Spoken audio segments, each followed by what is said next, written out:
안녕. 오늘도 재미있는 성경 이야기 들려줄게. 3권 1편 7째 이야기 지팡이에 핀 꽃.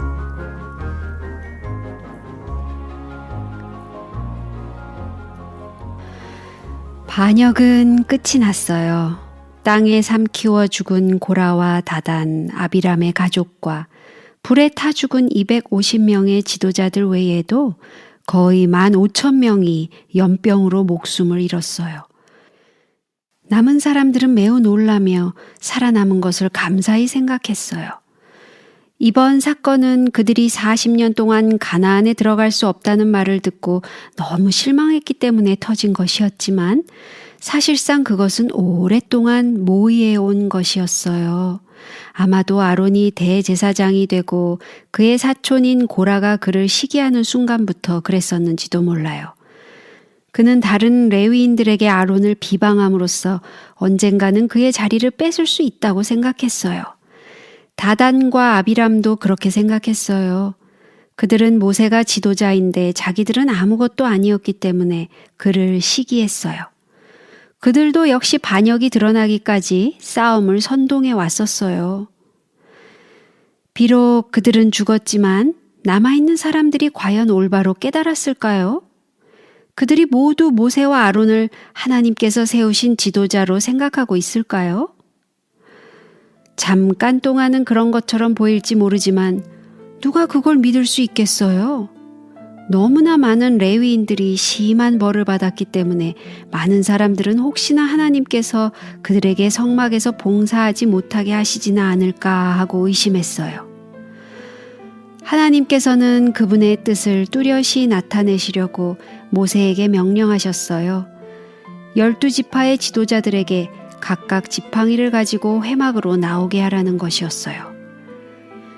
그 당시에는 걸어 다닐 때 긴 지팡이를 가지고 다녔거든요. 12사람이 명령대로 했어요. 아론도 레위 지파의 두령으로서 그들과 같이 있었어요. 그들은 장막에서 제일 중요한 인물들이었기 때문에 왜 모세가 불렀는지 모두 의아하게 생각할 수밖에 없었어요. 그들은 틀림없이 지난 며칠간의 비참한 사건에 관련된 일일 것이라고 짐작했어요. 모세가 그들에게 지팡이를 달라고 했을 때 그들은 얼마나 놀랐을까요? 도대체 그걸 가지고 뭘 하려는 것일까? 지도자들이 한 사람씩 지팡이를 건네주자 모세는 조심스럽게 그 지팡이 위에 이름을 적고 다른 지팡이들 옆에 놓았어요. 시간이 꽤 걸렸어요. 그동안 12사람은 무슨 일이 일어나려나 하고 궁금하게 생각하고 있었어요. 12지팡이 위에 12사람의 이름이 똑똑히 적혀서 섞일 염려가 없게 되자 모세는 그 지팡이들을 모아서 팔에 안고 회막 안으로 가져갔어요. 그가 다시 밖으로 나왔을 때 그는 그들에게 가도 좋다는 명령을 내렸어요. 그러나 그들은 이튿날 또 와야만 했어요. 그러면 하나님께서 12지파 가운데 어느 지파가 성소 봉사를 맡도록 뽑으셨으며 어떤 사람이 하나님께 봉사할 지도자로 뽑으셨는지 기적을 통하여 보이실 것이었어요. 지팡이에 꽃이 피는 것이 바로 그 표였어요. 마르고 오래된 나무에서 잎이 나고 꽃이 필 것이었어요. 12사람은 빈손으로 집에 돌아갔어요. 그들의 마음은 떨렸어요. 그들은 하나님께서 이스라엘의 지도자를 새로 뽑으시려나 보다 하고 생각했어요. 아론이 아닌 누군가가 내일이면 대제사장이 될지도 몰라요. 그들 중에 과연 누가 대제사장이 될까요? 그들이 집으로 가는 도중에 사람들은 그들에게 지팡이가 없는 것을 알아차렸을 거예요. 지팡이들을 모두 잃어버리셨나요? 하고 그들은 물어보았을 거예요. 아닙니다. 모두 성막에 두고 왔습니다. 그들은 대답했어요. 누구 지팡이에 꽃이 피고 열매가 맺힐 것인지 알기 위해 기다리는 중입니다. 다음날 아침 회막에는 결과를 알기 위해 몰려든 수많은 무리들이 있었어요. 12지팡이 중에 과연 어느 지팡이에 꽃이 필까요?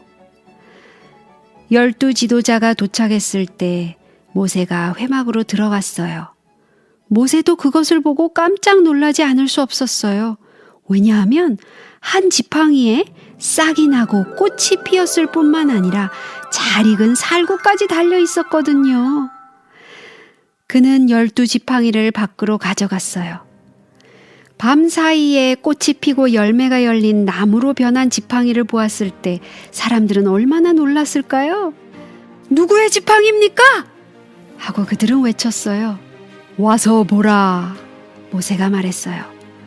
12 사람은 쏜살같이 앞으로 나왔어요. 그들은 이름을 찾아보았어요. 꽃이 피고 살구가 달려 있었지만 분명하고도 정확하게 이름이 보였어요. 아론? 그들은 일제히 말했어요. 그들은 모두 만족했어요. 하나님께서 말씀하신 것이 분명했으니까요. 그분께서 여전히 레위 지파가 성막을 돌보고 아론이 대제사장이 되기를 원하심이 분명했어요. 아무튼 아론은 자기 지팡이를 다시 가져갈 수 없게 되었어요. 왜냐하면 하나님께서는 그것을 성막에 두어서 반역한 자의 증거가 되게 하고 원망을 그치게 하라고 모세에게 명령하셨기 때문이에요. 얼마 동안 그 지팡이 때문에 원망하는 소리가 들리지 않았겠지만 그들은 곧 또다시 불평을 터뜨리고 말았어요. 오늘 이야기는 여기까지야. 다음에 또 재미있는 성경 이야기 들려줄게. 안녕.